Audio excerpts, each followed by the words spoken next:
Is it that time again? MMA and UFC week continues here at London Real. We have Gareth A. Davies in the house. He's an MMA and boxing journalist who works for the Daily Telegraph.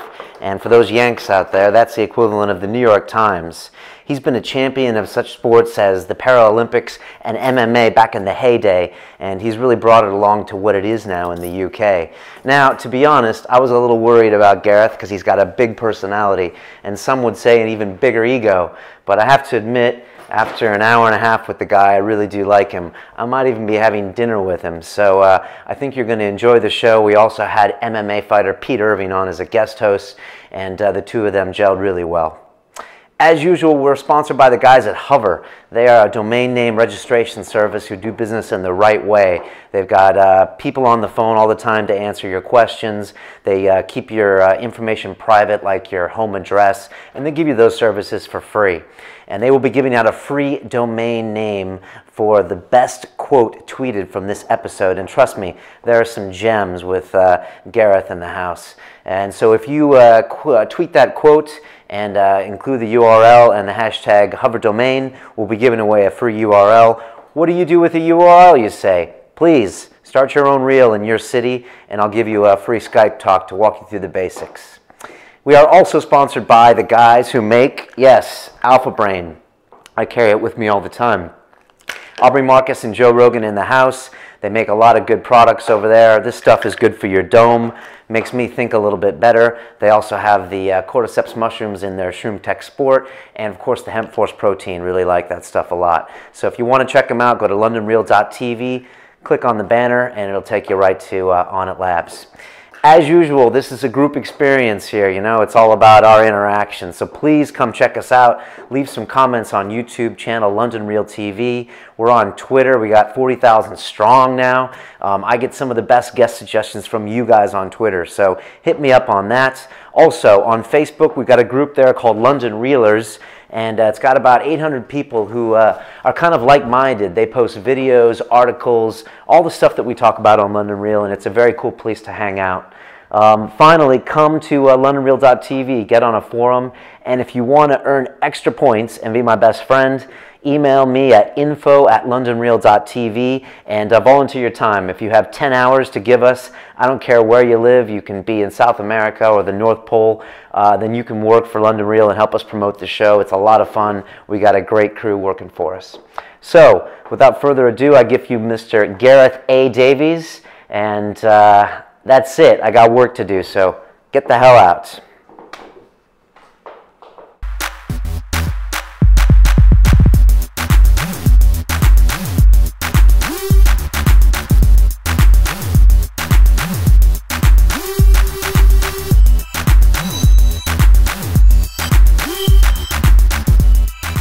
This is London Real. I am Brian Rose. With me today is Peter Irving, who is an MMA fighter and also a writer for Fighters Only magazine. And our guest today is Gareth A. Davies, who is a boxing and UFC mixed martial arts correspondent for The Telegraph. He's also the host of the ESPN UFC podcast, which I've listened to. He also does television reporting for the UFC on Fuel, coming up next week. And unbeknownst to me, until a few weeks ago, he also has a history of covering the Paralympics. Welcome. You also have a history of saying, "I hasten to add." And a few people have wondered how many times you might say that. Well, only once today, because the hasten to add tally is going to be 1, and we just said it. So. Oh, man. Welcome to the show. Thank you very much. You know, we spoke on the phone last week, and you said you had a history of championing sports that weren't mainstream, and you mentioned specifically Paralympics and MMA, and I was just wondering what you meant by that. Well, it was weird, really. When I started, it's 20 years since I've worked for The Telegraph, and I've always been what's called a retainer contract, which is kind of a freelance, but I'm commissioned to cover certain sports for the entire year. So I'm on a salary, if you like, but I'm free to go and broadcast and write for other people who aren't direct competitors of The Telegraph. And when I began my career in The Telegraph, there's a strain of stories and subjects that I've always covered, and one is grassroots sport, school sport, and the other is Paralympic sport, because at the time they wanted to cover in politically as well as in sporting terms grassroots sport, because there'd been kind of a paradigm shift in the way that under John Major, who was the Prime Minister then, of the way school sport would be delivered. But also at the same time, the Telegraph wanted to take a big interest after the Barcelona Paralympics, where it had just come alive. There were big crowds, big stadiums for the Paralympics. This is 80s. 93. 93. I started with the Telegraph. It was 1993, after Barcelona. Okay. And in a weird way, the Paralympic, to get to the point, the Paralympic coverage that I used to do was that there were some amazing stories and amazing people, but it was almost like the rest of the world weren't seeing it,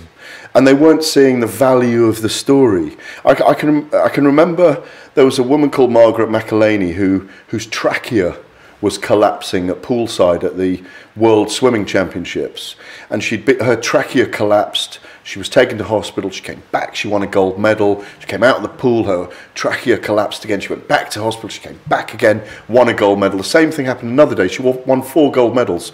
And I remember reporting on this and saying to the office, no, we need this in tomorrow. You've got to start listening. I was ringing the desk. We ring the desk and we've got a story. We're fighting for space every day with football, rugby, cricket, blah, blah, blah, who get the big space. And the sports news editor's not listening. This is a story. I mean, this is a real story. And, you know, what comes back is, well, you know, space is a bit tight today. No, listen to me. Listen to me. Fighting to get those stories into the paper, getting people to understand Paralympic athletes who are misperceived, has been a long 20-year journey for me, culminating last year with the Paralympic Games in London, with people finally realising when they watched it live, when it was in our country, where there were 2.7 million tickets sold, that this was something of great value. Was that the best one ever? It was the best one ever. It was the best one ever. Received the best. Received the best. It made the most money. It had the biggest impact. It was embraced. All the tickets were sold to it in Beijing. I mean, I've been to the last 5 Paralympic Games, the Summer Games. The Beijing Games was full, but the Chinese were bussing in spectators and giving them packed lunches, and you know, so they were manufacturing big crowds. Australia, they bussed in millions of school children, you know, from surrounding areas. This was genuine, and this was within. And I was working with Channel 4. I was on a breakfast show every morning during the Paralympic Games, and we had 15 writers that we never normally have. You know, we had 3 writers, myself, a feature writer, and a photographer, normally cover the Paralympics for the Telegraph. And we were running around 22 events, trying to cover the thing, cover 4 or 5 pages a day during the games, whenever the game's on. I had a big team of 15 people I was helping to organise this time, doing a TV stint in the morning, BBC in the afternoon, and in the middle, just trying to coordinate everyone and letting the egos chase the big stories. What do you say to people when they're like, I can't watch Paralympics? Do you get upset with them? No, my straw poll is this, and it's rather like, you know, people like Pete, who I respect, and I see Paralympians and mixed martial artists in a very similar vein. They're in an area where human beings are hardwired to judge them in a certain way. And until you open the curtains, on your eyes, until you pass through the door and actually embrace it yourself, your ignorance precludes you from growing as a human being, basically. Because what I realised straight away when I went to the Atlanta Paralympics, which was terribly organised by the it was split from the Olympic and Paralympic Committee in Atlanta. They didn't want anything to do with it. The stories were incredible. 96? 96, okay. My first games.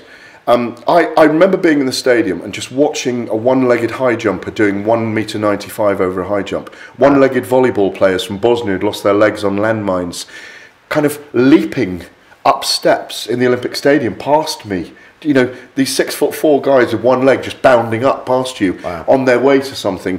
I just remember standing there after the first or second day of the Paralympic Games, the first one I'd been to, and I'd covered some small minor events in the UK before I got there, and just thinking, oh my God, I can't believe this. I'm the only national newspaper journalist here, and yet this is the most amazing sporting event I've ever been to, or will probably ever go to in many ways. Because you've got these human beings in front of you who are just extraordinary. And physically, it was like an epiphany. I thought, look at that guy down there, half a leg, no leg, half an arm, bit of arm. And yet he's doing that, kind of jumping into a pit 2.5 meters, getting down that track on prosthetic limbs, jumping 2.5, 3.5, 4.5 meters, whatever it is. And his spirit is exactly the same as if he'd had a whole body, but it's actually even stronger. And it was this thing that occurred to me straight away, which was the motto of those games, the triumph of the human spirit. And for me, it became my motif for being a journalist. I like writing about the triumph of the human spirit. And I think this translates to MMA. I know it's a long story to tell this, but it translates to MMA. I started writing about mixed martial arts, and it's mainly the UFC, and I do get knocked for it quite a lot in the UK. They don't cover the MMA scene in the UK very much, but to my board, to my company, it's very new for the Telegraph, and if I just keep it simple, it's like I'm covering international soccer in the Champions League if I do it just the UFC. It's simple, they understand, and I need to keep reporting to get it into the consciousness of the people that really count. Does any major newspaper cover UFC? Yeah, the Mirror has a column. Well, I think they do. I think they've all got online coverage. The New York Times won't touch it. The Wall Street Journal won't. Yeah, but that's because that's what I'm talking about. It's almost the same thing as, well, you say that. I mean, NBC do retrospective reporting of the Paralympic Games, minimal hours, and send very few journalists. Okay. You know, for me, Pete, you see, I think that what's my rehearsal of having to battle and not worry that I lose a column. It's fine now because there's online, but years ago there was no online. So when you didn't get the story in, the story disappeared into the ether, but you still had the knowledge. That was the important thing. And I think for me, as soon as I stepped through the door and I spent time around fighters, and, you know, I've played a lot of sport myself, you know, I'm a fat 48-year-old now, but believe me, my teammates knew I was there when I played rugby and cricket. Believe me, I was there. I put my head in. I don't care. I die on the field for my teammates. And you can ask anyone I ever played sport with, and that's a fact. But I think, you know, the thing is, Pete, people like yourself who take part in this sport are often, you know, inspiring people, very grounded and very wise. There's a lot of wisdom in fight sports. There's a lot of respect in fight sports, and I don't think we value that enough in our society. There's some of that. There's a lot of the other as well. There's you know, I feel like I should be, you know, being the advocate for MMA here and saying, oh yeah, because there is all those things that you say. There's the flip side as well. You know, there's a lot of idiots. You know, So there are a lot of idiots in football as well, right? Yeah. Well, almost exclusively, as I understand it, but that's another thing. Talk to us a little bit about the idiots in it, then. The idiots in MMA. Well, I don't know. There's, you know, it's I'm on the spot now. Yes, you are. Do I have to name names or? No. Just in terms of, you know, I get a bit of abuse. I don't cover this. I don't cover that. You know, I get a bit of abuse on Twitter. I've got a bit of following on Twitter. I mean, but my judgment is I don't judge people till I meet them. It's one of the credos in my life. I try not to judge people based on what I see of them on a program or this, that, and the other. Because if you meet me today and you don't like me, I don't have a problem with that. But don't judge me before you meet me. I think it's a very important thing for us. And I haven't met many people in MMA who I didn't either find interesting or who I couldn't say to, well, I don't agree with you there. I think that's giving the wrong message. You know? Yeah. I think people, as soon as you're out there as a personality and as a performer or as a journalist or anything like that, I think people very quickly feel entitled to make judgments about you personally. I think maybe it's a phenomenon of the internet age. The people don't separate personal criticism and professional criticism the same way as they perhaps used to. But are you going to answer his question, which is, as an MMA insider, you said sometimes the sport gets a fair shake or doesn't always get a fair shake? It's difficult for me to get a sense of it because I'm so familiar with it. You know, you're so inside. Yeah, that's it. Every day I go to the gym, I work, I train. I'm around MMA fans and MMA fighters, and so it's hard for me to get a sense of where it actually is in the public consciousness. You know, people keep promising me, saying that MMA is the next big thing, or it's the sport of the future, and that it's just gonna continue to grow at this exponential rate. And I'm a little bit dubious. I don't know how. I don't know how big it really is. Well, that's my next question. I mean, Dana White says that MMA is going to be the biggest sport in the world in the next 5 years. Do you agree? All right, okay. Well, it depends. We've got to approach this on different levels, I think. I think as a televisual product, I think the UFC, it can already reach 500 million homes, can't it? In terms of globally, it has the capacity. It's in a lot of countries as well. It's in a lot of countries. 100 countries? But I think it's at the moment, and I appreciate what Pete's saying, and that I think at the moment there's a disjoint between MMA as a cottage industry and the UFC as a kind of polished television production with the best, or in a sense it is the best, 450 fighters in the world on a specially selected roster, you know, of marketable, but 90% of those guys are the best fighters in the world, I think, you know, in mixed martial arts at the moment. I think it's still a small niche sport. But the reason why to go back to the original point, want to pioneer this sport is because I think, I don't agree with you. Well, there may be, there's dickheads wherever you go. I mean, you know, it's generally men, and they need to mature. That's all it is. That we're, you know, there are people who will use a small niche sport to drive their own ego, to you know, to run their organisations, as long as they're run properly, and as long as they are the community gym that boxing always was in the past. I think it's a great thing, Pete. But I think the difficulty, and it's the difficulty for the UFC as well, because they're leading a whole industry and trying to bring a sport in through the back door, if you like, into the main frame of sport, into the Olympics perhaps, into the Commonwealth Games perhaps, is it's got mud sticks, and there are perceptions about MMA that it is, you know, is it these guys on drugs who are big bodybuilders? Is it a dormant sport? Is it a sport where athletes are coming from other sports and training in martial arts and becoming hybrid fighters? Is it a pure fighting sport?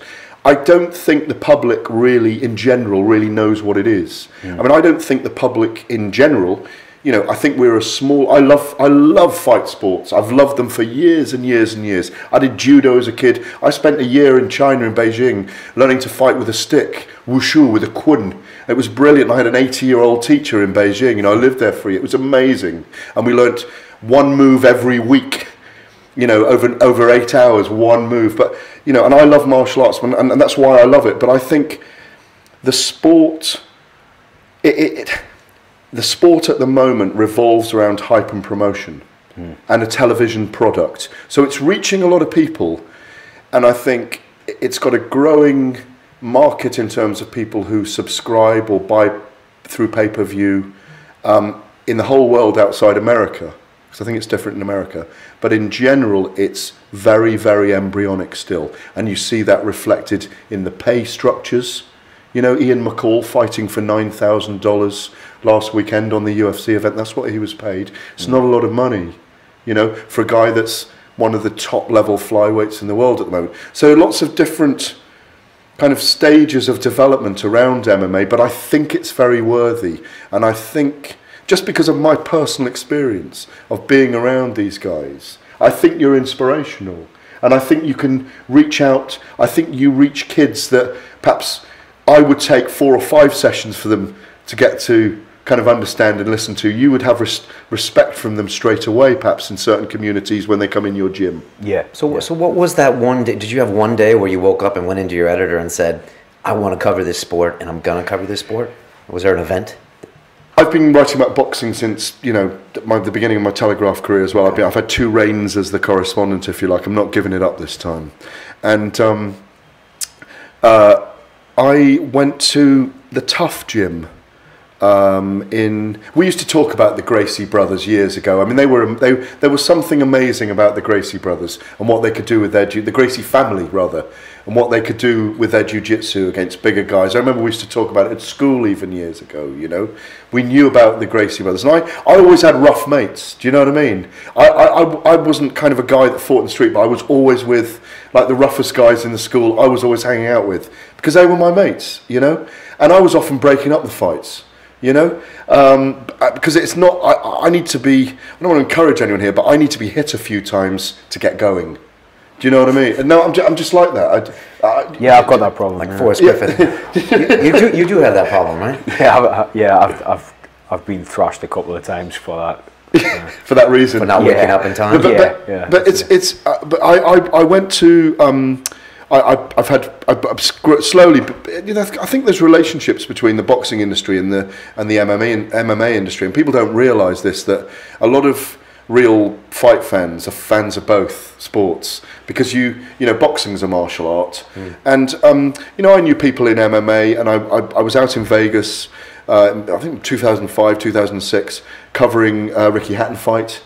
And I went along to the Tough Gym. I met Dana White. I met Chuck Liddell. Then I spent a week at. I went then. I said to my editors, "Can I go to UFC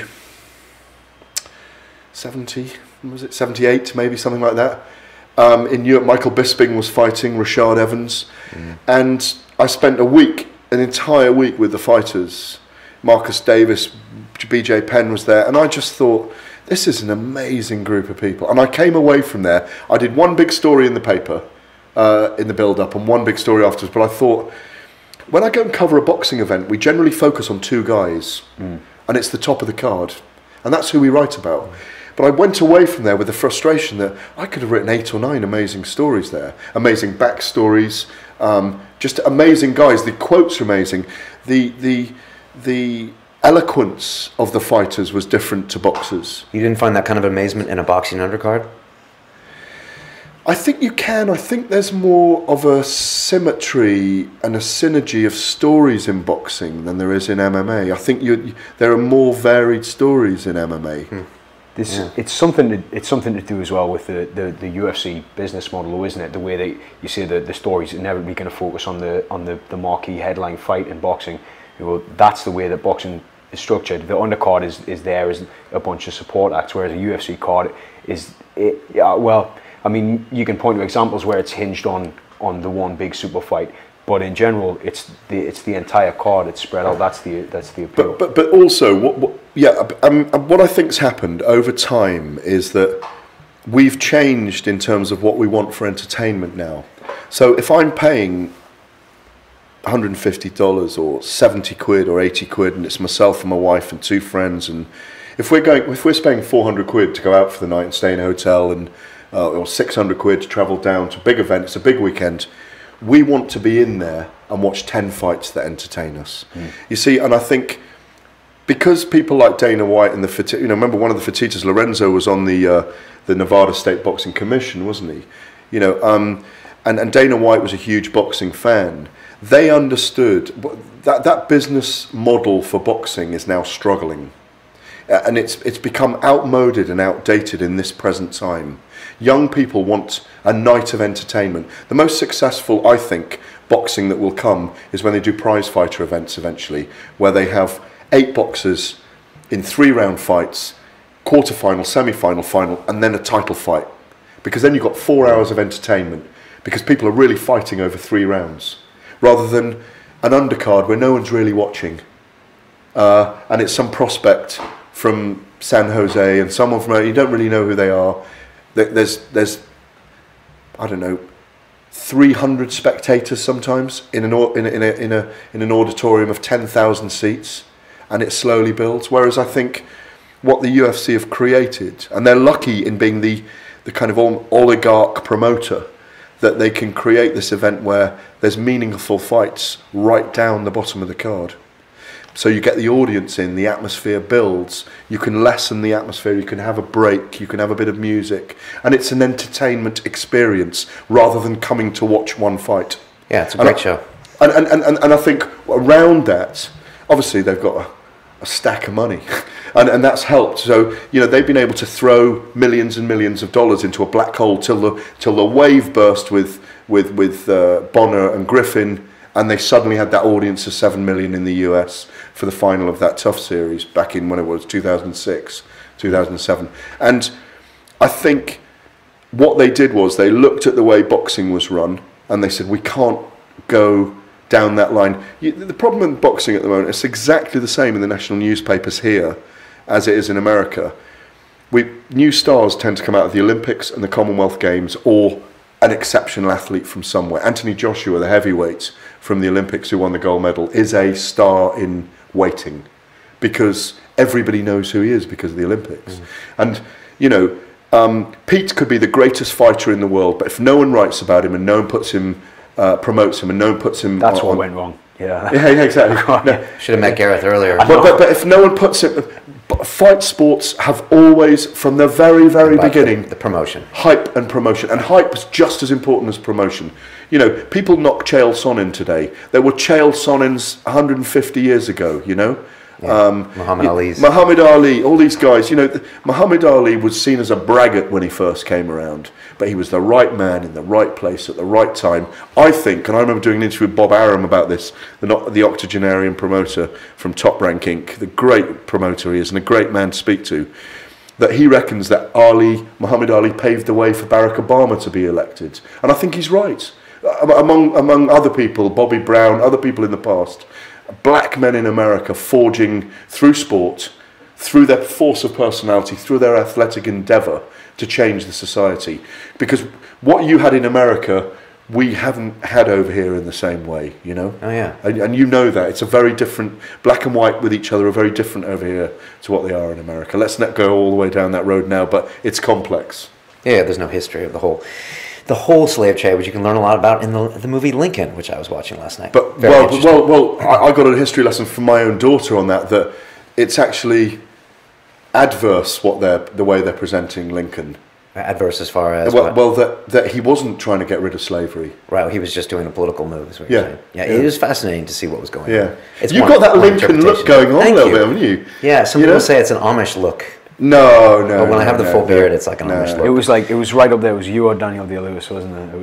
Between the two? Yeah. Yeah, he did do very good. But anyways, so Gareth, what do you prefer more? Do you prefer more being on radio? Do you prefer more writing? Oh no, I've definitely got a face for radio. Yeah, I don't like seeing myself on TV, but I don't mind doing it. But I know that I've got a good voice because I only know that because whenever I go on Radio 4, they say, "Oh, it's great. We really love the sound of your voice," or people like the sound of my voice. I don't know what I sound like because you don't hear your own voice in your own head, do you? But if it works, it works. I love talking. I think I'm a good observer. I'm not an expert on MMA. Never have said I am one. I really don't think I am. I think I know more about boxing, but I'm a very quick learner. And I don't think you need to be a fighter to understand fighting. That's my next question. Do you think an MMA journalist needs to train in MMA? No. Not at all? No. Okay. No. Why? What about a referee? Or does the Queen's gynecologist need to give birth? Okay. I don't know where that came from. No, but does the Queen's gynecologist need to give birth, Peter Irvin? I'll leave the Queen alone, but I mean, what are your thoughts? Journalists? No, I wouldn't necessarily say a journalist has to be trained. It helps to be familiar. If you look at the sort of Rogan Goldberg dynamic, where the announcers. Yeah, Rogan gets a lot wrong.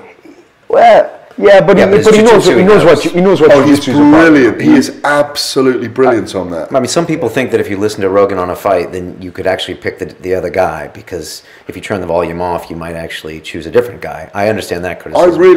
I think Joe Rogan and Mike Goldberg are phenomenal. I mean, it's incredible how people criticise them. I think they're an absolutely phenomenal team. Do they get a lot of criticism? Yeah, I mean, this is what I'm saying. This is the peculiar thing about MMA that I've noticed above all other sports I've ever covered. And I have, covered Tyson fights. I've got on yachts that are sailing around the world. I've covered football matches in the Azadi Stadium in Tehran. for World Cup qualifying. That was amazing. Half-time, 145,000 people called to prayer, lit cauldrons all around the stadium, and guys with semi-automatic machine guns standing around. Awesome. It was amazing. And we smuggled 2 Australian girls in with the press corps because women weren't allowed in. They really wanted to see the game. I've been all over the place, and in no sport more than MMA is there criticism of every fine detail of the sport, and I think it's the kind of viral internet era that's created that, because the sport was born in that era. Because it was born then, and that's where it kind of proliferates and it kind of germinates all online. In fact, it's almost moving too quickly sometimes. MMA has always been very internet driven in a way that other sports weren't, and maybe it's something to do with the, you know, it's a marginal sport, and its emergence came at the same sort of time that people were starting to use internet forums and things like that, and it just seemed to cotton on, even more so than Thai boxing or anything like that. But hang on. What was it? Well, do journalists need? I study it all the time, and I learn from people all the time. It's very important. I realise that. But do we need to fight? No, journalists. I think it's more important that you can write. You know, Exactly. I think a lot of fighters could probably analyse a fight very well and just couldn't express it. You know, but analysing what's technically going on in a fight and reporting on it, not necessarily the same thing. The officials. Right. This is the thing that we nearly touched on there. Officials like referees and judges. There's some terrible things going on. I think it's partly due to the way that the American athletic commissions are set up, but you've got the most grossly unqualified people doing. Do they need to train? Dreadful things. I mean, should you have a blue belt to be a referee or a judge? I mean, personally, I would really like to recruit them from ex-fighters. You know, like we've got. Like there's quite a lot of that going on, you know. Ricardo Almeida, I think, was a judge in one of the Jersey fights. Yeah, that's good news. You know, Mark Goddard's a referee. You know, experienced ex-fighters. I think that's really. Mark Goddard, I'd just like to say, is a lunatic, and I love him for it. I'll say in a good or bad way. Oh, in a great way. In a great way. He's a lunatic. I love him for it. What do you think about that, Gareth? Do you think those people that close to it need to train? Announcers, refs, judges. Look.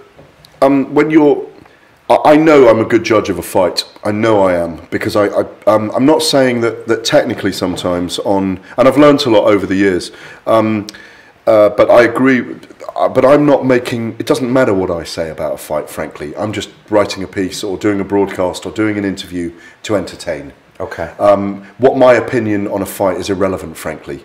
You know, you read it or you don't, it doesn't materially affect the, you know, I could do an investigative report that could materially affect the sport. But if I have an opinion, I mean, for example, let's go back to Jose Aldo and Frankie Edgar last weekend. It wasn't really a close fight. But you know, you could have a bit of controversy that judges scored it 49-46. But, you know, when all's said and done, Aldo won that fight, and there's not really that much you can dispute about it. There are some fights where I cannot believe the decision I've seen, and I think that's what Pete's saying. You know, for example, when Clay Guida got 30-27 over Hatsu Hayoki the other day, clearly he hadn't won 3 rounds there, and I just wonder if it's difficult at the moment, because if you've got ex-fighters, the sport is so young that all those ex-fighters have relationships with gyms. That's the problem at the moment.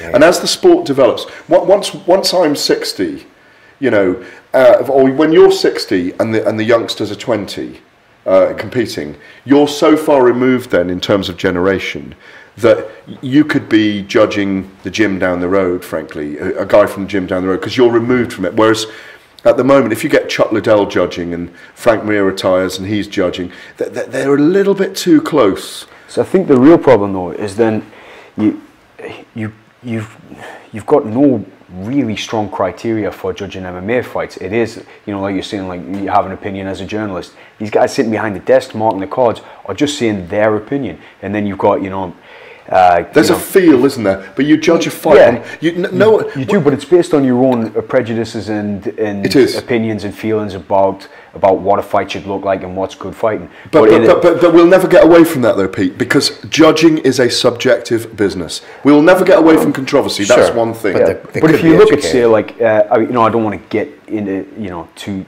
too technical about it. But if you look at wrestling or judo or anything like that, any sport that scores and awards takedowns, how the person lands from that throw is granted a certain amount of points. There's very clear criteria for how that should and should not be judged. But a takedown in MMA, it's not. Well, it's worth something, but how much? In my mind, if I'm throwing out what counts as a takedown? Well, in my mind, if you get a takedown, I think it's worth about 10 jabs.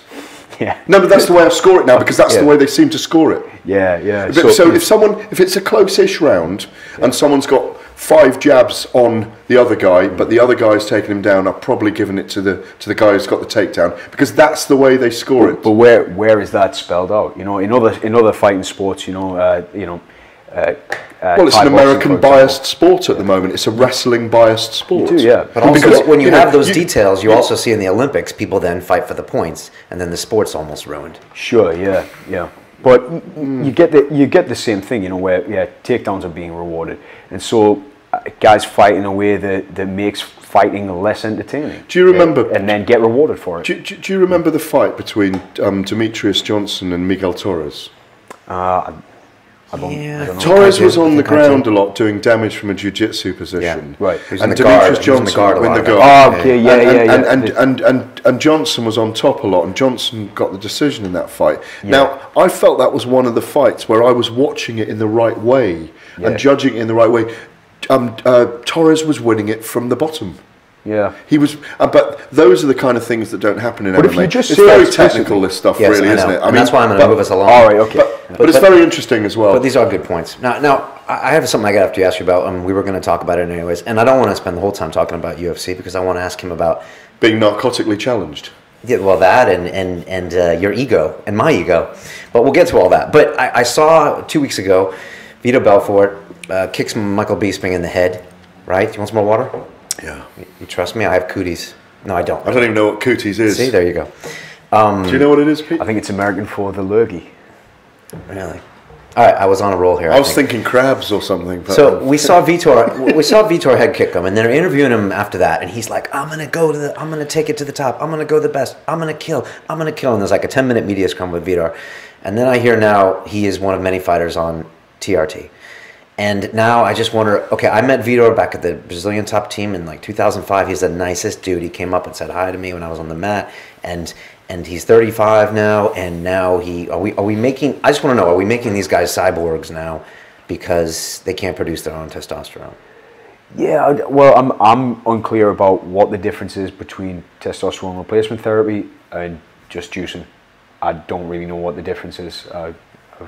That's why we have Gareth here. Well, listen. I mean, I just want to get totally crude here, really, but maybe I won't. If you haven't got it, why should you have it? Is my view. Why go? Like if I have days when I'm a bit more sluggish than other days, and presumably my testosterone level is low that day or whatever, But look. The bottom line is this: they're cheating. They're finding a way. They found a way. It's now admissible to go to see a doctor and say my testosterone levels are low. I need them because I can't do my job. And is it not usually a result of abusing? Well, I don't. Well, I mean, I'm not on here to cast. I know. But there is a allegations, Brian Rose. Well, they'll sue you anyway because you got the rights to this. So you're now my agent on this show. You can come work for us. Yeah. I'll have to live in your studio though because I'll have no home to go to. I think for me it's a sneaky. It's a way.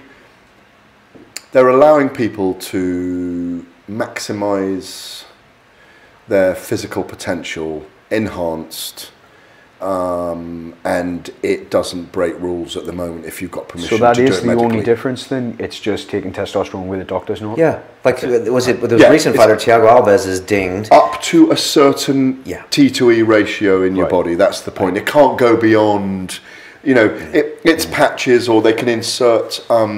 It's synthetic. It's a synthetic drug. It's a synthetic drug that enables you to not feel, you know, huge levels of exhaustion, to train properly. I don't think it's the kind of drug that is giving you the ability to kick people in the head and knock them out. I don't think. Recently, with Lance Armstrong, just today, the day we spoke, Australian sport's been blown open as several sports investigated by a criminal commission in Australia, and now they've blown the doors open on several sports taking drugs. Let's not beat about the bush in this. Drug taking, when athletes at a very high level can get away with it, is going on. It's going on everywhere. It's going on in so many sports. It's prevalent in boxing at the moment. Several world champions tested positive last year. That, you know, to the naked eye, when you get used to seeing people physically a lot, you know, I can tell what weight. I can look at someone. I always know in boxing and MMA what weight division they fight in. But when someone strips off, I mean, there are people who have amazing physiques naturally, and I'm not saying that you can't enhance that with your lifestyle and some weights and, you know, the way you live. But you look at some bodies, and you look at bodies change sometimes. And Overeem, what do you think of him? Well, I mean, it's like a pea on a muscle looking at him sometimes, isn't it? It's like a pea on a muscle. And do you know what I mean? His head is like a pea on. It's like he's been drawn like a cartoon. Except for the last fight where he looked physically very different. Along here, yes. Along here, he looked different. He wasn't as broad, and he wasn't as chiseled. Chiseled, yeah, exactly. But you know, look at, you only have to. His head is utterly out of proportion with his body. So is Bigfoot Silver. Come to that, but that's for other reasons. But it is here to stay at TRT, and it seems like to give guys like Vidor and guys like, well, everyone's taking it now, Rampage and Griffin. I think it gives like people an extra 5 years at the end of their career when they're quite intelligent, because Belfort has all the experience, and now his body's giving him out, and it gives him an extra 5 years. So I'm really interested in your view on it, because you're involved in it. What if you're fighting a guy who's on? Are you on it? No. Have you been tested? I've been tested. Well, quite several years. Have you been tested as to whether your testosterone levels are low or not? Oh no, I've never. If you found out they were low, would you get some? Well, if you were allowed to medically? It's a difficult question because I'm still competing. It strikes me that if you can manipulate the ratio, if you can manipulate the ratio that accurately, if you could just manipulate everybody to the same level, then you do in fact create that level playing field. Now, I'm just speculating because I don't know nothing about the science, you know, so I'm probably not the most qualified to say. But if everyone else is doing it, I guess. Yeah, I mean, well, this is the problem, isn't it? And then athletes are in that position, you know, where you just get the scapegoat, you know, the Lance Armstrong now, where the heroes get torn down, and then you know, as if they were the only one who was cheating. It's, you know, and it's a complex issue. I'm probably not the best qualified person to talk about it. Are you dodging the question? Well, I'm still competing, so you know, I can't really say, oh yeah, I'd love to take testosterone, and then questions will be asked about me. So this is the problem, you know, that, you know, the problem goes beyond. In some respect, athletes are not powerless, but not completely in control of this issue. But it comes down to the individual, you know, and if you get busted, then that's it. Your career's ruined. You know? It's almost an unwritten rule that you have to do this. But I'm not taking testosterone, so I'm okay. Fair enough. But Gareth, do you think it's an unwritten rule that you have to do this to be successful in an organization like the UFC? Although you look at the top people in each division. Cain Velasquez, doubt it. John Jones, doubt it. Anderson Silva, doubt it. Yeah, but do you know why? But they have such a high skill level. No. When you look at their bodies, when you look at their bodies, you can tell that there's something to the mind's eye that the body's more natural. You know, that's what I mean. But that's misleading, isn't it? You know, it can be. It can be. But it's not the typical. Yeah. Okay. It can be, but you wouldn't be necessarily signing them up first for the first test. I could take human growth hormone, okay, and you know, I'm about 16, 17 stone. You know, I'm just under 6 foot. I'm a couple of stone overweight for me. I'm quite big built, but I could take human growth hormone, do weights, work out really hard now, and I could be a hard, I'm quite hard as it is, apart from my belly, but I could be a hard 20-stone man within a year and a half, couldn't I?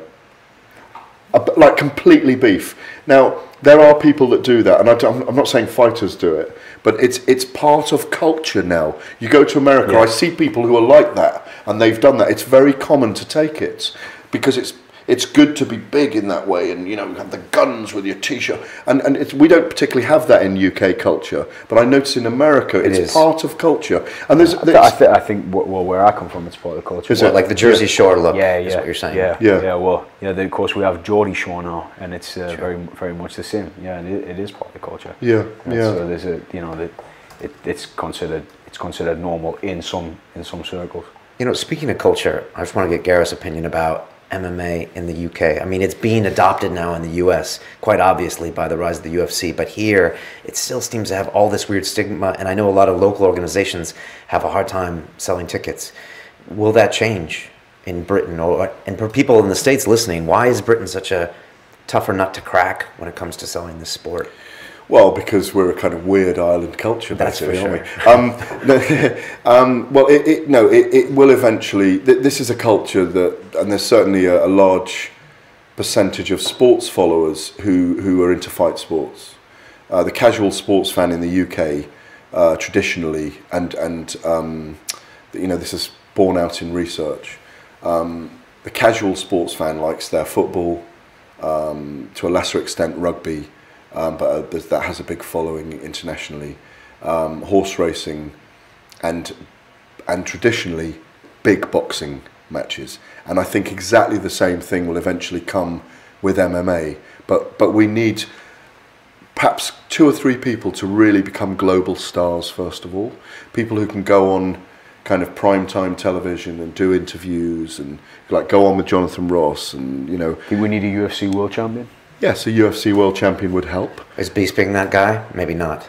Not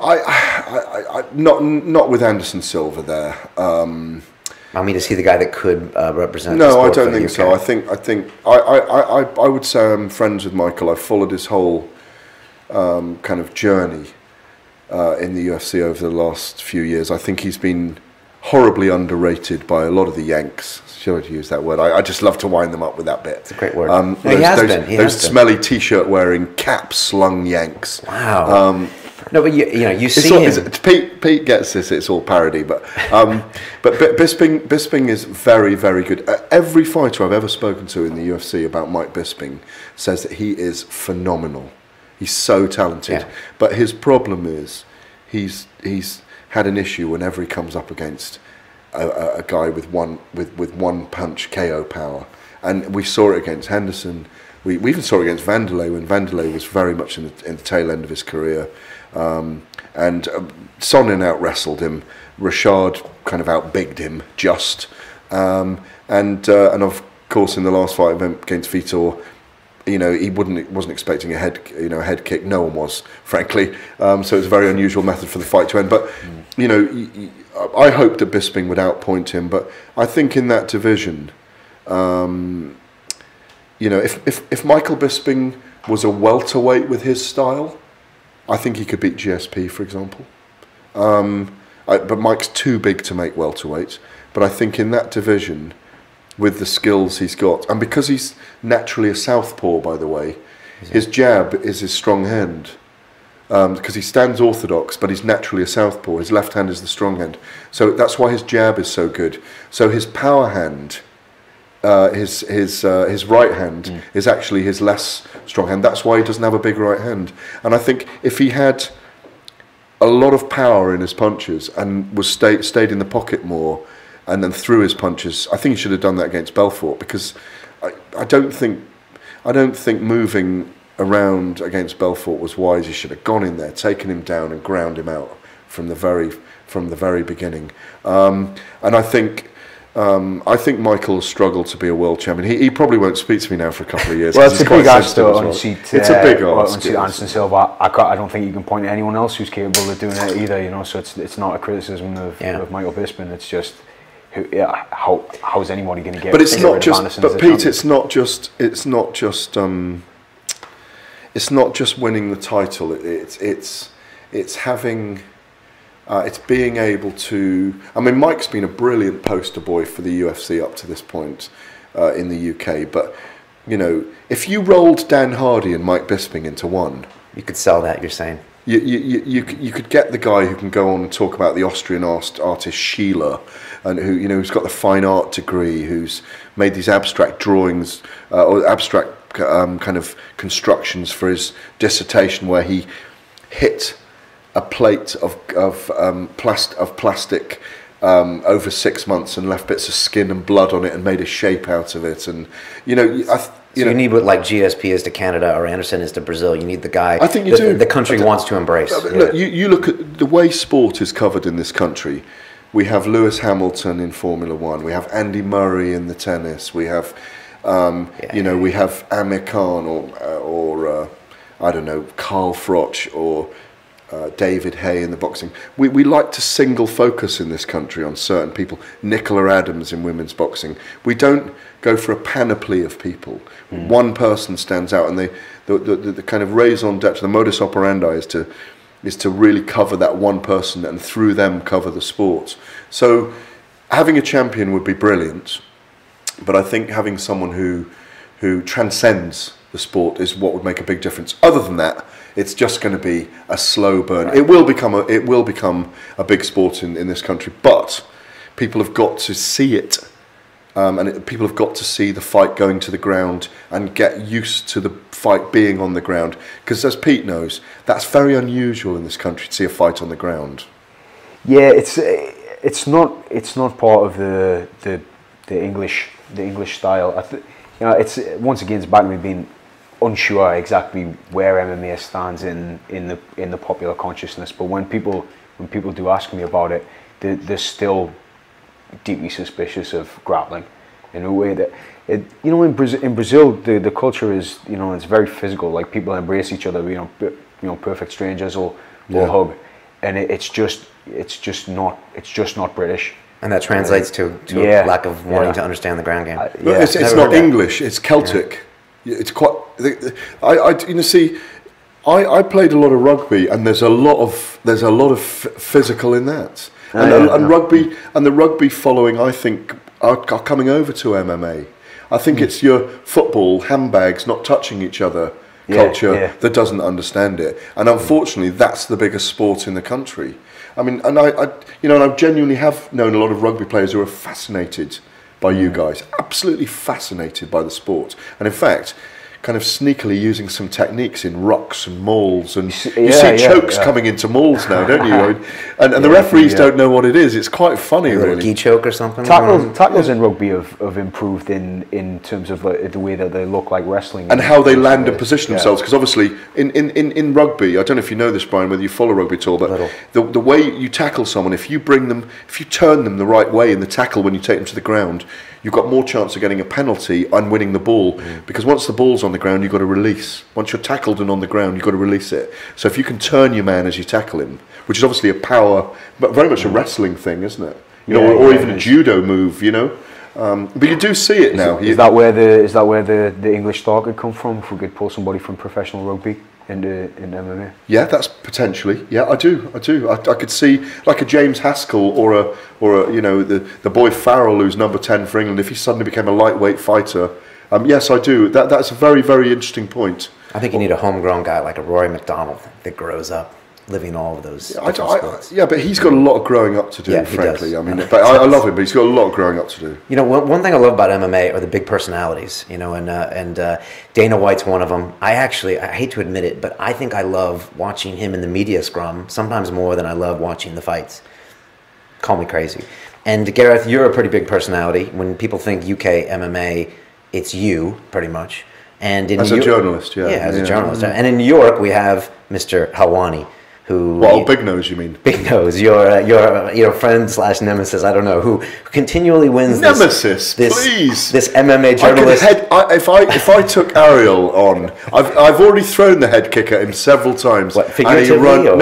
No. Physically? No, I could hit your... No, I can I've got some good head kicks on me, believe me. Why would you kick him? That's not very, that's rude. No, but he runs down the street. He's like Larry Davids. You know, remember Curb Your Enthusiasm? Yeah. He's like Larry David's rogue nephew, isn't he? Ariel. That's Explain. what he is. Well, look at him. Ariel, listen, if we had Ariel in here now, you would fall off your chair laughing, because when I throw my head kick at him and he runs off down the street, it's like watching like the Red Rooster running or something. He's got a really weird set. His arms hang down by his head. I love Ariel. He's a great guy. He's doing a brilliant job. He's doing a brilliant job in America.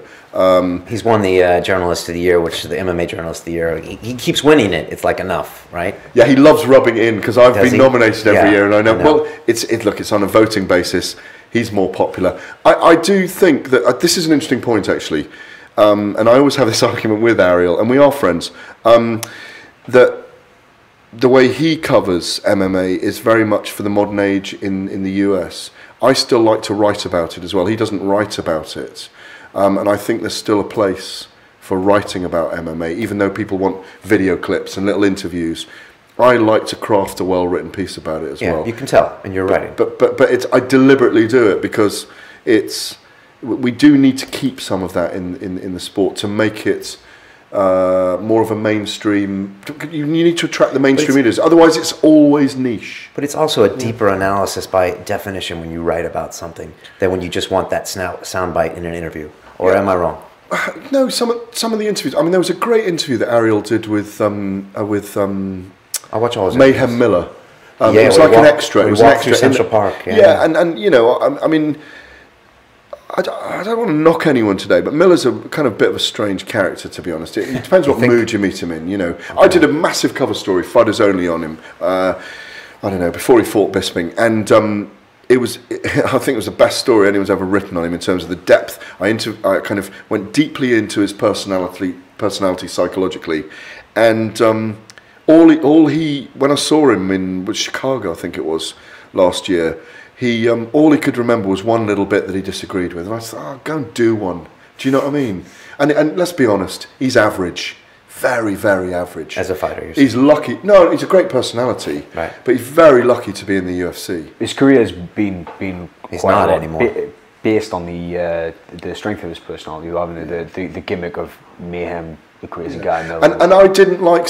I had a go at Ariel, just to finish with Ariel. I had a go at Ariel. I thought that was a fantastic interview he did in New York, in the park. The interview before was shocking. The interview in the studio. He ran out of his studio. No, I interviewed Stefan Struve once, and it's last year, and he broke down during the interview because he hadn't told him his father was crying, and I actually felt genuine empathy for the man, and I wanted to see Ariel in that interview, in that studio, either reach out to Mayhem or kick him out of the fucking studio, because his behaviour was frankly ridiculous. Yeah. He was on something, you know. It's easy to see when someone's on something. Get him out. With him, I can't tell. He said she can act like a crazy man. You know, he was in character, wasn't he? What I disagreed with Ariel, and I told Ariel this was, you know, it was painful to watch. I don't like TV like that. I don't want to watch that. I want to see someone kind of collapsing in front of my eyes. Get him out of the studio. You dragged it on a bit much. Yeah, I thought he was, you know, his behaviour. He claimed he was being the character from the film, but his behaviour, frankly, was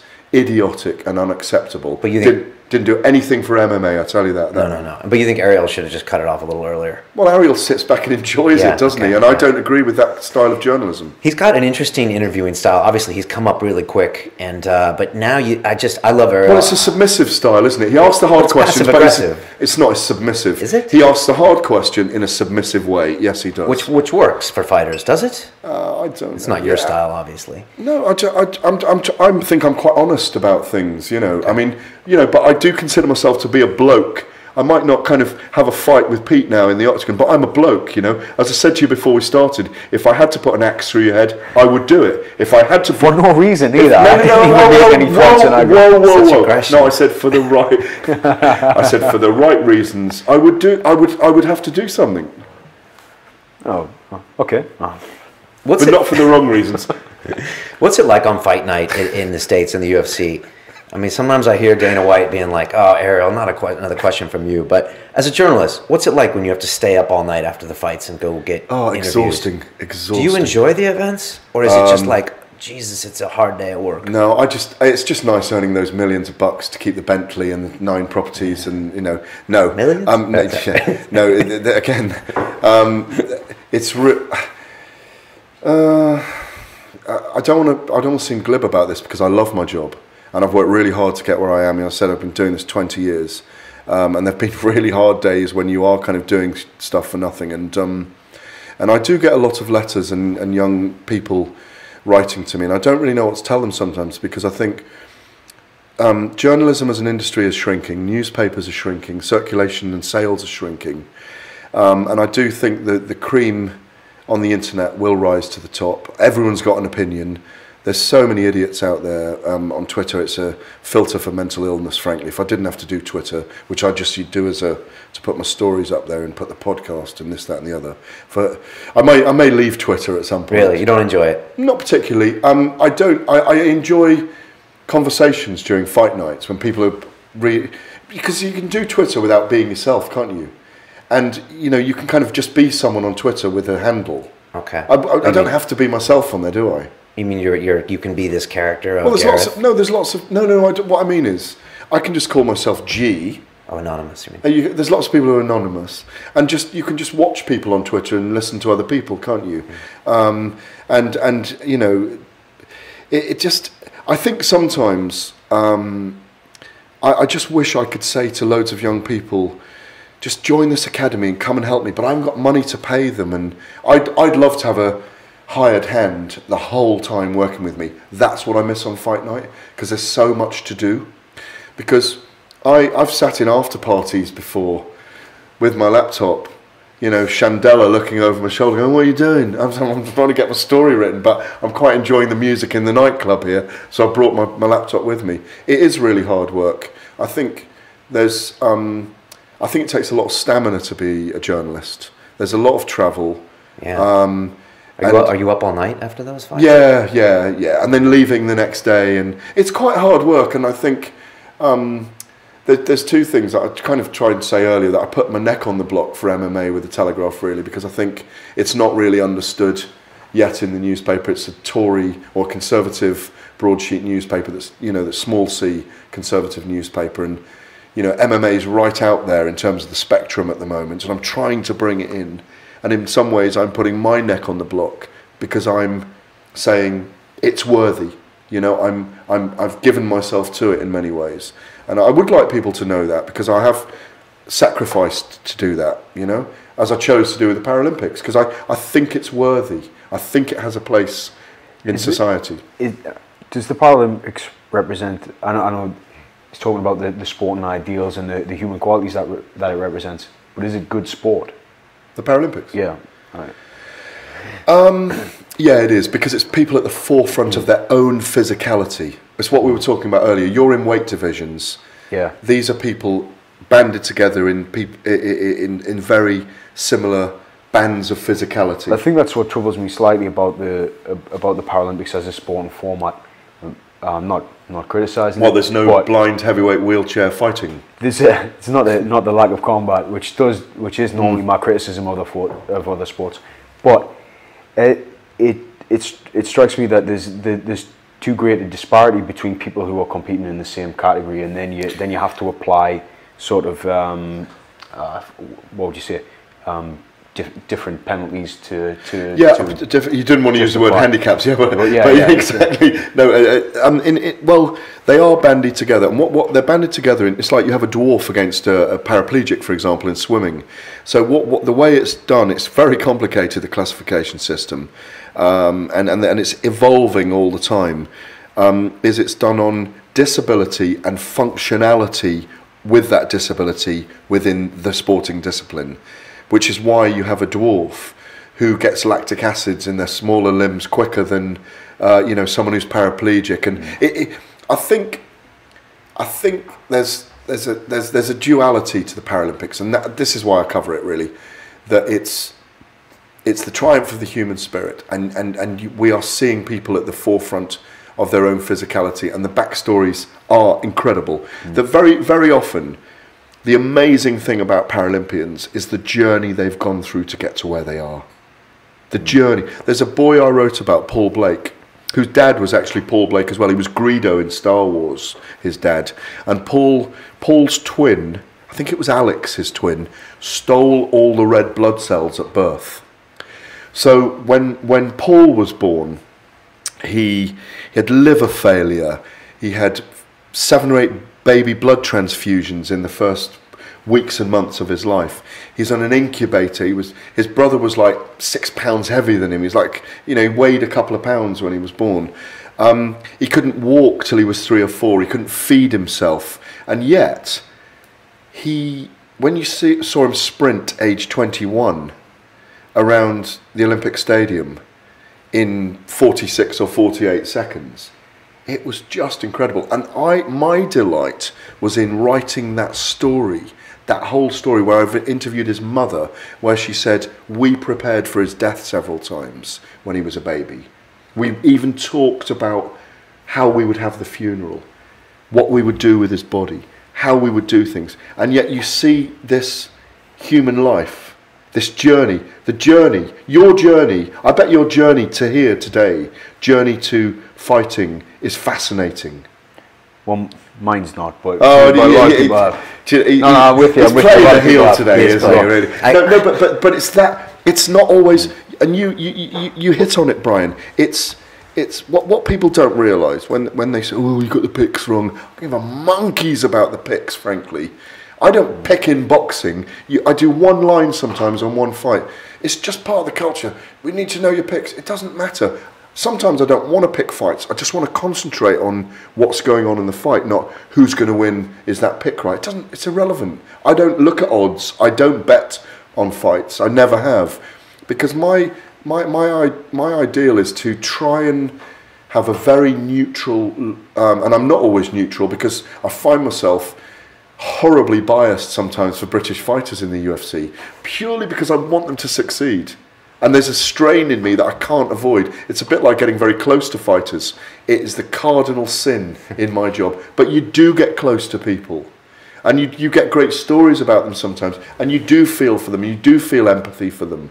You know, I was speaking to Cub Swanson, who's fighting over here next week, a couple of nights ago. Yeah. We were talking about his sister who's got Down syndrome and the work he does with disabled kids. And it drew me closer to that man straight away, you know. And you know, the biggest privilege, and what I'll say is this: yeah, Dana White's great. He's a fantastic guy. He's a phenomenal man. He's a brilliant entrepreneur, and he's fantastic to me as well. And when he gives me time, I appreciate it, because I do want to be a part of this movement. And I feel it's a movement going forward. The moment I really appreciate most of all, and I've always felt this in boxing as well, and sometimes it's the hardest moment, is being with a fighter just after they've fought. It's a very, very intimate moment, and it's a great privilege to be around those people in that time. And I respect every fighter, and I hope I write that way. Sometimes I'm critical, and I hope I write that way because I really do respect every fighter. How do you interview someone right after they've lost? And is there things you won't do or will do? There's some, you know, when a guy has lost, and he thinks he's won, he's fine. Yeah. You can just do a normal interview. But when a guy's lost, these guys, you know, I know what it's like to win and lose in sport. And I did play cricket and rugby to a very decent level. And, you know, it's with you for days. You go home, you know, you can't get rid of it. You can't get rid of the feeling. None of it, you know, if you want to, I'm a winner. I want to win, yeah? When you lose, you don't feel great.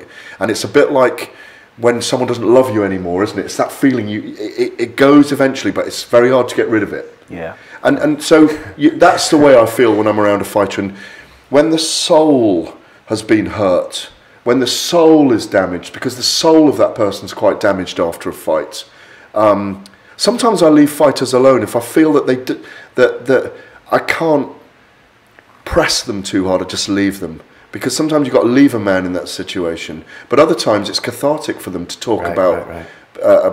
It's good for you as a human being to kind of experience that, because you're reaching out to someone, and you've got to be sympathetic. And it's like when your children are upset, you know, you have to be a different way.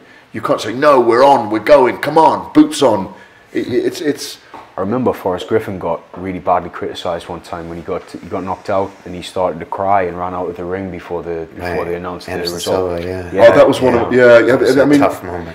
People were very cruel about it and saying, "Nah, he's a wimp. He's not a man." I thought, "What man? The guy cared so much that he couldn't bear it." I thought I appreciated that, you know. And I've seen, like, I used to work in security where in nightclubs where the footballers would come in afterwards, the guys who'd been like thrashed 5-0, and they'd come in, they'd order champagne and they'd sit with the girls, and they just didn't care.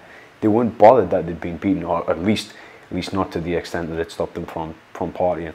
And I thought those guys were lowlifes, because I knew that my family were at home, my brother and my father, who paid tickets to go and see these guys, and they were devastated that the team had lost, and the players themselves didn't care. I liked it that Forrest Griffin couldn't contain his disappointment. I appreciated that. The thing is, I think, you know, just reflecting on what you're saying, the reason why you can't get away from the honesty of Paralympians, because you can see, so for example, in the swimming pool, it's like a Fellini movie, you know. These bodies, you know, Fellini made films, he tried to get the most grotesque looking actors he could find. When you're at the swimming in the Paralympics, it is the human body stripped bare. And I remember they don't compete anymore. I remember these two Colombians. One was a dwarf and one was a kind of guy with like bits of limbs missing. And these two guys used to walk down the swimming pool, one on a little scooter and one was a dwarf. And they had their chests puffed out like they were the kind of coke dealers from Bogota. Do you know what I mean? They were like, they walked down the pool like they owned the place, you know, down beside the pool, and one guy, tiny little arms and legs, almost like a thalidomide, boom, the hooter goes, and he's into the water like Seal Man. He's like a seal in the water. And I think there's an honesty about that. There's an honesty that you sit there and you go, oh my God, that human being is just fucking amazing. And it's the same with fighters, the honesty. Because there's no, you know, you can hide in team sports. I can have a phenomenal game at scrum half, but if the pack don't deliver, we lose the game. I can have a phenomenal game in cricket, yeah, and I can give my all. I can get half their team out, bowl half the overs. You can take the ball all over your body, but if you don't pull together as a group, you lose, yeah. As a fighter, you win or you lose or you draw, and it's you alone in there. It's you. And I think that honesty and that's why I respect the sport. That's why I really love it so much, because you apart from the hype and the promotion and the drama, and the performance, it's the primeval honesty of that moment, you know, because we all have fear sometime, and I just love the way that fear has been embraced and then let go and then compartmentalized, and now's the time. You know, I'm sure you've got Celtic blood. You look like you've got Celtic in you, but and you know, I've got a lot of Welsh in me. I've got Welsh and Italian. I've got Celtic blood too. Yeah, well, the thing is, I don't often say this on air, but you know, as a Celt, I mean, my deep fighting dreams, you know, I believe that we've been around a long time, and you know, my deep fighting dream, I've fought in other lives, I feel, you know, I feel like I know that feeling of giving it all up to go now, and you don't mind what's going to happen to your body, but you've got to keep your mind on the job of what your body's going to do. Do you know what I mean? Yeah. And you know, when people talk about that slowing process, and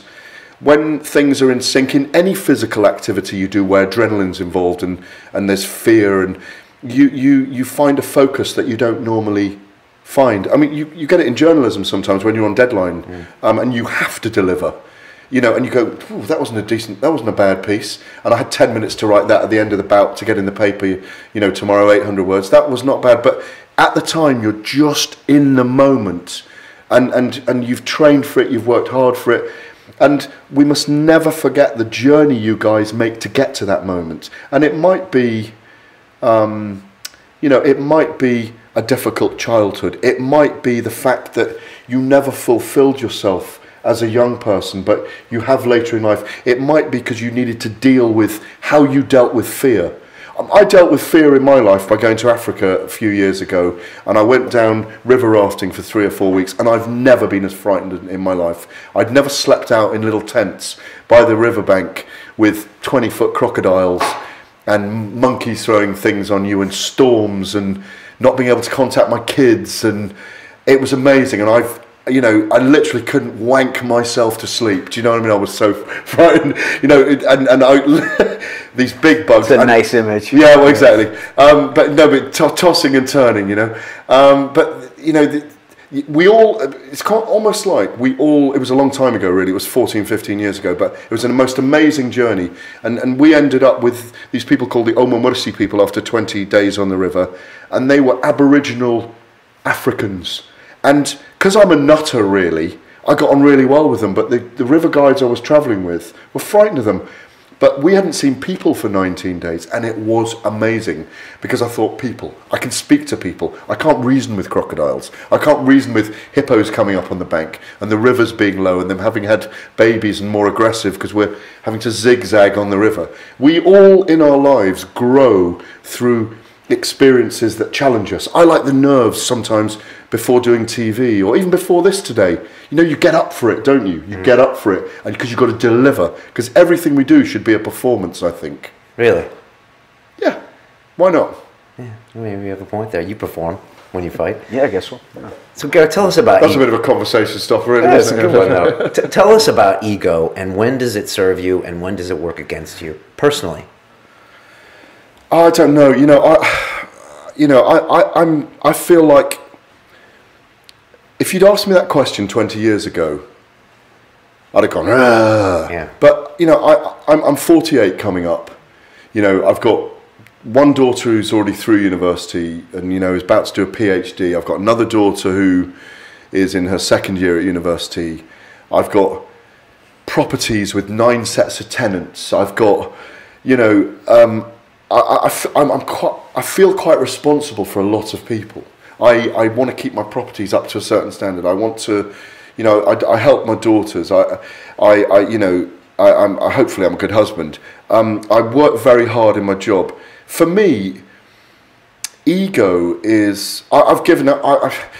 I know it seems strange to me because I know how I come across sometimes as full of myself, but I'm only full of myself because I've just got this energy in me. It's just energy and it's passion for things. I don't think I have a particularly strong view on ego anymore. I even have learnt as I've got older to try and not worry about kind of trying to teach people when their ego's not. If it's working for you, it's fine. If you're damaging other people, if you're damaging relationships, then your ego's probably in the way. I mean, I'm more indebted to my wife than me for this, because I don't read very much. There's an author who was into Eastern philosophy called Paul Brunton. Have you ever come across Paul Brunton? No. And he brought yoga to the West as well. And my wife is a teacher, but in a private school, but she's also a yoga instructor. And it's the thing about, and I think this sounds like ego now, but or being egotistical, but I think when you're very busy in your life and you've achieved a certain level of things, I'm trying to reach what he would call in his book, and what my wife's described it as the overself, where you've embraced who you are and what you are, and you're actually trying to do things for other people. I'm trying to do things for other people most of the time. I've given up my time for you today in my mind. I didn't need to do this. Do you know what I mean? It's, and I don't mean that in any rude way, but I work for money. I work to pay my mortgages off. I work to serve my children. I've stayed true to things I'm passionate about. I cover things I'm passionate about, and I think ego. The word itself is negatively loaded, though, isn't it? Yeah, I think it is. I think it is. Yes, an ego. You're talking about somebody with an ego that's out of control, or an ego that's affecting them negatively. I do charity work. I'm really, I hold charity cricket games. I think sometimes I said it to you earlier that I don't like to judge people really before I meet them, and I don't like other people's judgments about other people before you meet them. I think we all, I think we all are guilty sometimes of listening to what some people say about other people before we've met them. But I think it's a failing. I mean, when we spoke the other day, and this is what I live by, and I have lived by this since my 20s. I'm a fairly eclectic person. I've got lots of spiritual beliefs. See, ego's all, that's what it is, that's what I actually think. Ego is bound up in your spirituality for me, or for me it is anyway. And I live by three things, and they've been there for a long time now. You are who you mix with, you reap what you sow in this life, and be yourself. And that's all I try to do. And if you don't like me, do one. Do you know what I mean? Because I'm not doing, I'm not out there doing harm. I just think that ego is different in how we interpret it. I mean, there's an Italian playwright who I loved when I was younger, Luigi Pirandello, who his theory was you have as many personalities as people who meet you, because everyone may perceive you in a different way in a different moment from that moment they meet you. Well, that goes back to what you say. You can't judge someone until you meet them, right? No, but you might have met me when I had the most stressful day in my life, and I've come in here and I'm in a bonkers mood where I'm feeling really aggressive. You think, God, that guy's a bit of a lunatic. You might think this anyway, but that guy's a bit of a lunatic. I'm not having him in my studio again. Whereas, because we're not all like this all the time, are we? We're all different.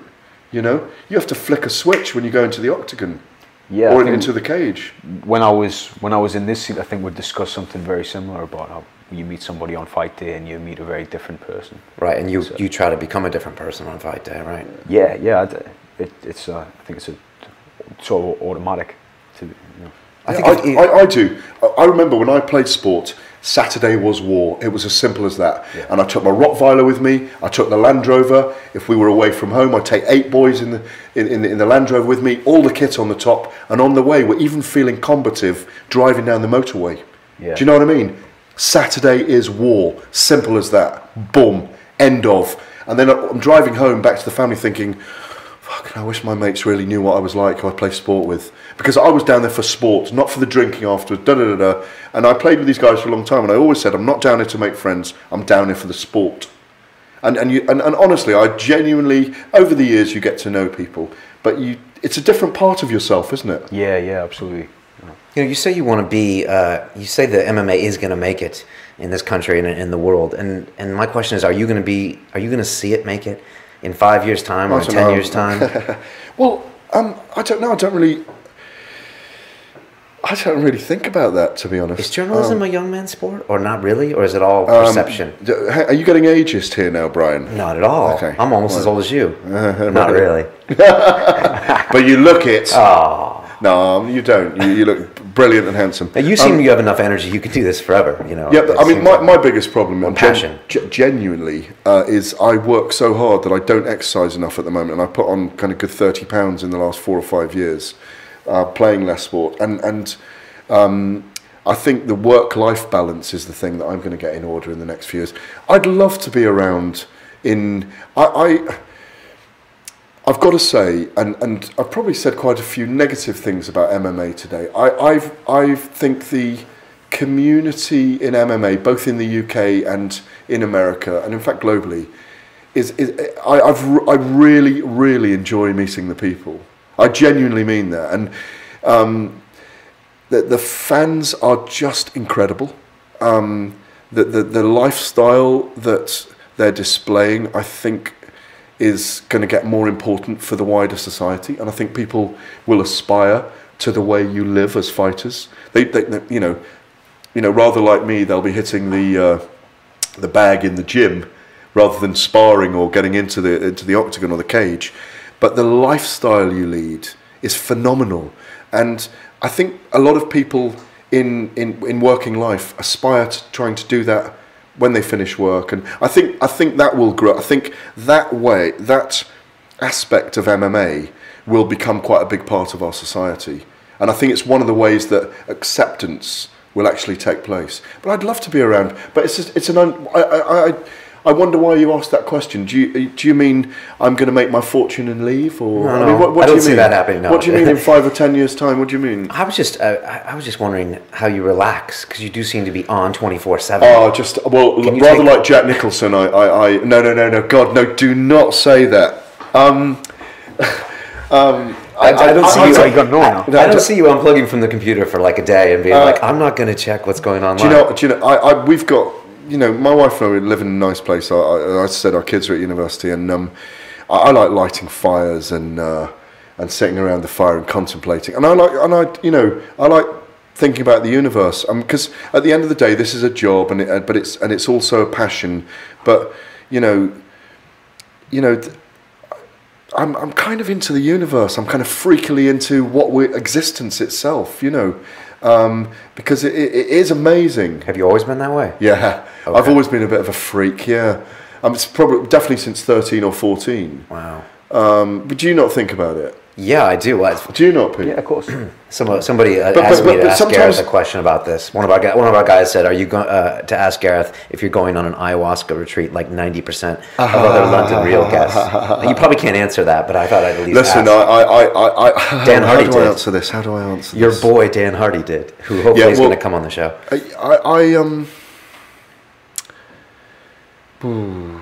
Yeah, I've already been there, kind of thing. Okay. Yeah. I believe in mind expansion, I'll put it that way. I think, I just think it's, as I get older, I do think, it's interesting you talk about 5-10 years. Sometimes I think, God, how much longer am I going to be alive? Make the most of it every day, every minute. I mean, there's some people are amazing in this life. Don't be negative towards people. Make friends. I mean, it doesn't take a lot. We have such a negative culture in so many ways, and those days when you are skipping and you go down the street and your energy is bouncing into other people, and you just, we all have dark days as well, but this life is amazing, and I am happy to breathe in and breathe out, and that is basically what we do at the end of the day. We breathe in and we breathe out, and if we don't breathe in and we don't breathe out, we don't do fuck all. Do you know what I mean? It's well said. It's such a contrarian thing, though, because covering in the media and covering fights and doing a blog every day and then pondering the universe, those are very contrasting things. For me to hear. Well, I mean, I can remember doing I did a lot of travelling when I was younger. I was very lucky. My parents were in the my dad was in the RAF, and my mother worked obviously in wherever we went, and then he transferred over to the Foreign Service, the Foreign Office, and I did a lot of travelling as a kid, and I was very lucky because I did tons of sport in a boarding school in England. I was on a behavioural card for many years, and because I was so hyperactive, and it wasn't until I was in the first team for a couple of for cricket. At the age of 16, that I never got another detention. But before that, Pete, I was in detention, every detention I could be in, and it was for top button not done up, or running on the grass, or running to lunch, or cheeky to a prefect, or you too. You this. No, I was a good kid. Okay. Yeah, but the thing is, weirdly, I think for a lot of us, once you find your niche in that little society, it kind of takes over, and you find your place. Yeah. But that's where I think. Just digressing, that's where I think the MMA gym is brilliant for lots of young men who are hyperactive. I needed sport when I was younger, sport and shagging, obviously, and a lot of that. But I was very lucky to travel a lot, and I think it just opened my mind on the world. And I think fighters often say that they really enjoy travelling to different gyms and different cultures, and it's part of your education, isn't it? It's part of going to the University of Life, isn't it? Yeah, that's You've done a lot of that. That's the big part of the appeal for me, just to live the life less Yeah. ordinary for as long as possible, and get out there, seeing the places and meeting the people. And when you say about the days where you feel like your energy's bouncing off other people, that's fight day or big training day when you go somewhere else or have a big group of people together and friends together. Yeah. So the MMA gym being an important place for young people. Back to the issue, the ego issue. That's where you explore that and keep it in check and develop it in the right way. You know, because you gotta have an ego to be competitive, to survive in there. But you get it checked all the time. There's always somebody bigger, always somebody who hits harder, always somebody who can pin you and you can't get out. You know, so that's the value of it, I think. The thing is, I think it was the Benedictines who said this. I think it was the Benedictines. The thing about ego is that if you don't, you know, ego, I am, isn't it? The literal translation is being, I am, yeah? But it's seen as being looking in on yourself and being self-obsessed, isn't it, ego? But I know the Benedictines were saying that if you don't, the way they believed was that if you love yourself, you love your life, and if you love both those things, you'll be able to love God, and therefore you get the whole action. Because if you don't have an ego in any way, if you don't like what you are, I mean, I've got massive insecurities about myself. We all have, if we're honest. You all have insecurities about yourself in certain stages of your life with certain things, or if you're not feeling well, or but if you embrace them, if you're honest about them, you can use your ego to grow as a person, you know. And I think where ego is interesting in this conversation is how a fighter, what the situation you talk about, Peter, is how a young guy, you know, a young cock of the walk, comes into the gym, thinks he's the fucking bee's knees. Do you know what I mean? And what you're talking about is, I talk about that situation if a young, really talented sportsman joins my team, and I say, you know, I'm the old sergeant in the team, yeah, and I'm saying, you run for me today, every ball, and I'm going to give him a harder time than the opposition will give him. And I'm going to give him a harder time till he starts talking back to me, yeah, and I know I've done my job. Do you know what I mean? But what I'm doing is, I'm cutting him down to size and reminding him that there's experience in here that you just haven't got yet, that you can't deal with. And when a guy comes in a gym and does that, are you moulding his ego in a sense to make him a better fighter? Sure. Yeah. That's the point. You know. Also, you know, or sometimes you know, you just teach a jerk a lesson. Yeah, that's right. But the other side of that, Brian, is that when a fighter loses in a certain way, when he doesn't perform, you know, anyone can get knocked out in the first few seconds, make the wrong move, physically move the wrong way, go in a straight line and get hit by a long right hand. Or how do you deal with a fighter how do you deal as a fighter with a situation where your ego is affected by taking a bad beating in a fight? Yeah, a lot of guys, they blame the coach. You know, you see quite a lot of guys will get beat, and then they start looking for excuses, and they move camp, or you know, they say, "Oh, really? Okay, he didn't train me right. He stitched me up." You know, it's because I coach guys as well. You know, it's a big responsibility. You know, and sometimes you know, when somebody screws up, fairly or unfairly, they turn on the coach or on the team. You know, you see it a lot. Or you get guys who you see a lot of guys who are really successful and they lose once, and they make a mammoth effort to get to the next weight class down. And of course, that was the answer. It wasn't me. It was I was in the wrong weight division, something like that. So a lot of the times, you know, there's another ego function. You know, guys sometimes find it hard to say, okay, I just screwed that up. There was some external factor. You know, but you can't just say, oh well, the answer was I suck, because you'll never get back in there and do it again. So yeah. But do you think you do have to have an ego to compete, right? Yeah, sure, I agree with that. yeah, I think that's about everyone. Yeah. And if you don't have an ego, you're not going to keep yourself to that standard. Just like Gareth said, he even got up for this show because you want to represent. And well, I didn't come here. I rang you, didn't I, the other day, and I said, what are we going to talk about? You didn't really tell me, but you said, didn't know we were going to be having this fascinating conversation. Yeah, well, I hope so.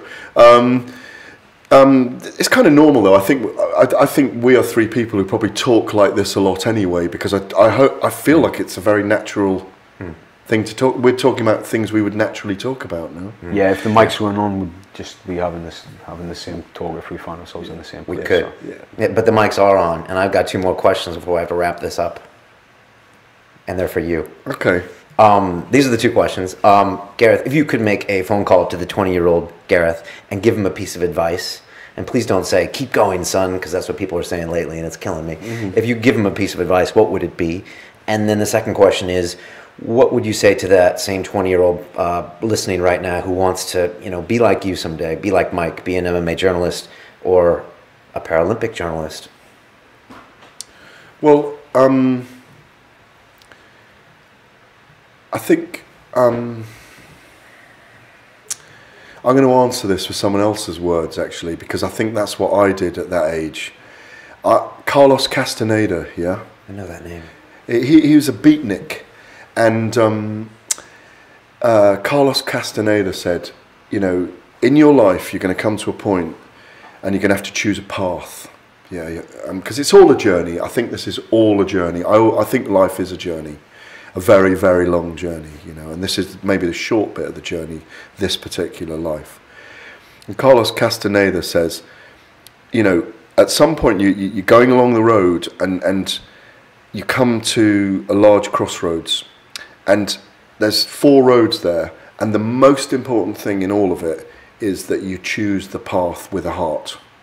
Yeah? Your heart's got to be in what you pursue. I was poor once, I had kids at 24, I joined lots of people against the police in the poll tax riots in the early 90s, I was a bit of an anarchist and living in a squat with loads of South Americans. And, another anarchist in the house. Yeah, not anymore. I'm not really political, to be honest. They're all liars. Yesterday they were telling us lies, today they're telling us the truth, this, that and the other. I mean, I was in the House of Lords last night, believe it or not, with a launch for Special Olympics Great Britain, and trying to speak to some of the people in the Lords there to get Michael Gove to rescind his withdrawal of money for school sports funding, believe it or not. But anyway, path with a heart. If you choose a path with a heart, it doesn't matter that you begin with nothing, because if you're on the right path in that way, you will find riches, and it'll be riches in reward, in being recognised, and giving it your all. Because I am not cynical about what I write about. I am a journalist, but I'm not, and I've studied language and journalism, and I've been involved for 20 years. I've been involved in some very hard-hitting stories, but at the core is that heart thing. Doing what you believe in, staying with what you believe in, not covering football because it's going to make you the most well-known correspondent in the land, and you'll get the most prestige and you'll earn more. Stick to what you believe in. And also that, this is to the 20-year-old coming up now, this is all this advice. I may be getting old and I may be wrong on this, but I think I'm a bit old school about this. Graft. Learn to graft. Because the internet age has stopped people grafting in some ways. You mean hustle? Yeah, I do. Not graft is about getting your hands dirty. Okay. About getting nowhere when you're scrabbling. Yeah. About, you know what I mean, the hard yards in the gym when you are fucked, but you want more in the bank. So you keep going. You find that in yourself. So that, and I think you can find that in sport. And I hope my teammates always knew that if I needed to get a project finished the next day, I'd have no sleep to make sure the project's finished. That kind of graft. Yeah. Do you know what I mean? Because some of my best pieces have been written when haven't slept. Some of my best sport was played sometimes when I'd been out all night, weirdly, because you're in a different zone sometimes. So learn to graft, choose a path with a heart. And if it's journalism, one of my kind of phenomenal journalists, Samuel Johnson, one of the credos that I always use of his, which is, if you're writing a story about someone or something, research meticulously, simplify, and exaggerate. And it always works. And it's a great way of doing it.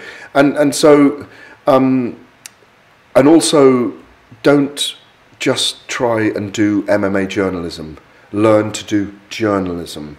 And if you have a passion for MMA, then transfer. But it's a very hard time in journalism, and it's a very hard time to make a living for young people. But create your own blog, write well, don't give up writing to papers. There's still papers who have internet, the national newspapers, who have internet sites where they need coverage online.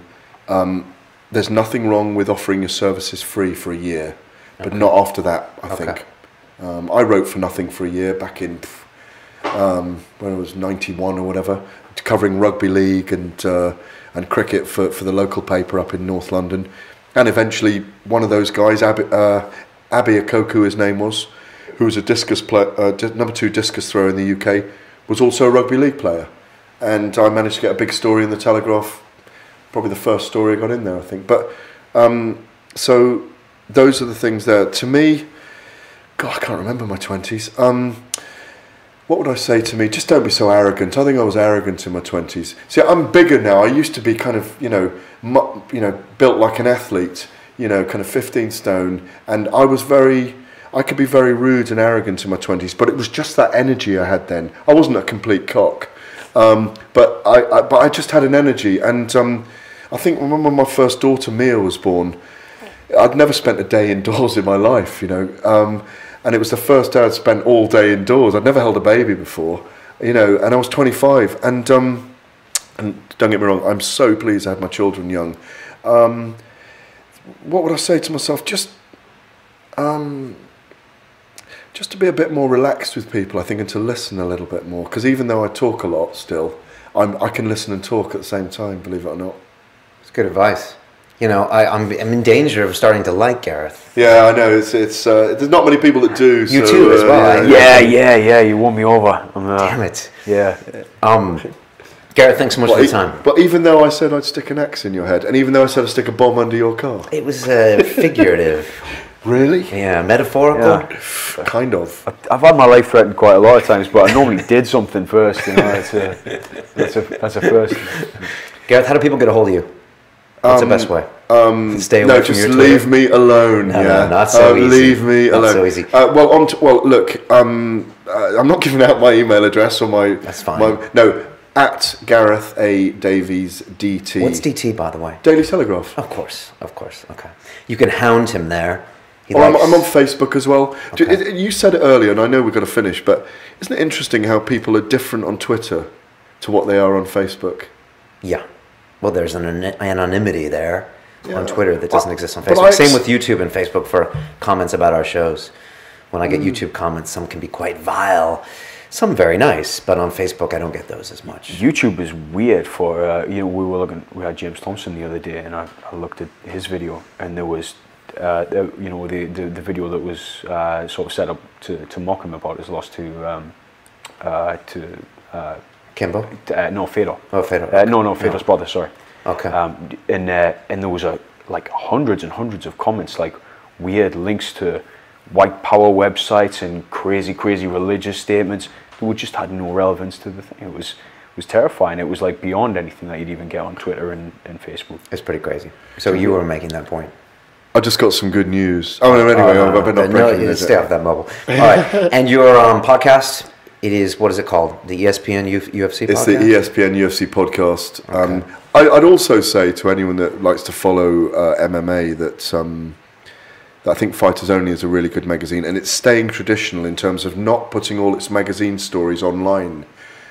Pete does a phenomenal job in it. Rob Hewitt, the owner of the magazine, is incredibly dedicated to making it a success, along with Train Hard, Fight Easy. They're great magazines. I'm very proud to be involved in them. I work for a huge corporation. They're one of the main brands.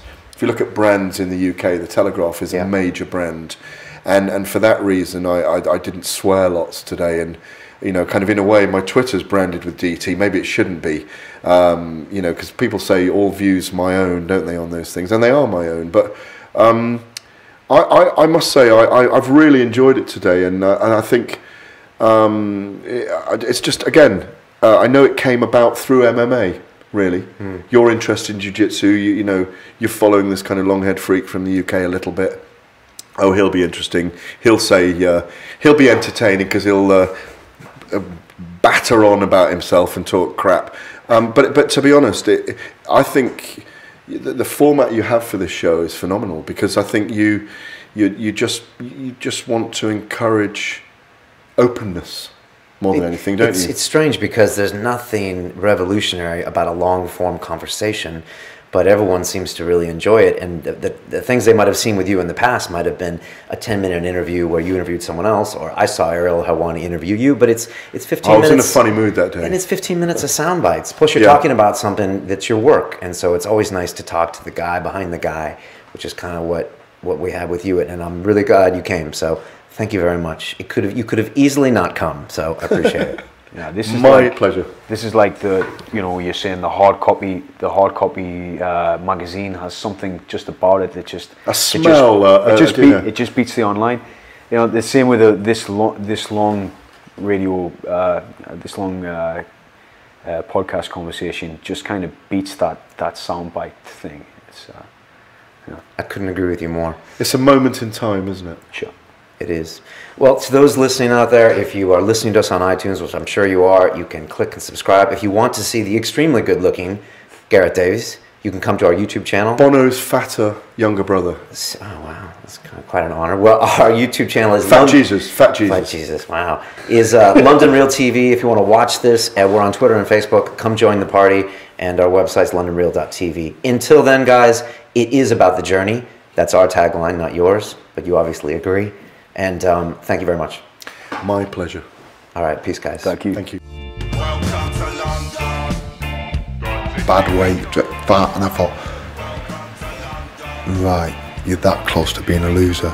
You don't drive, you don't got a missus, you don't have a house, you don't have any money, you don't want to fight. Now what? You got a blog? You like your blog?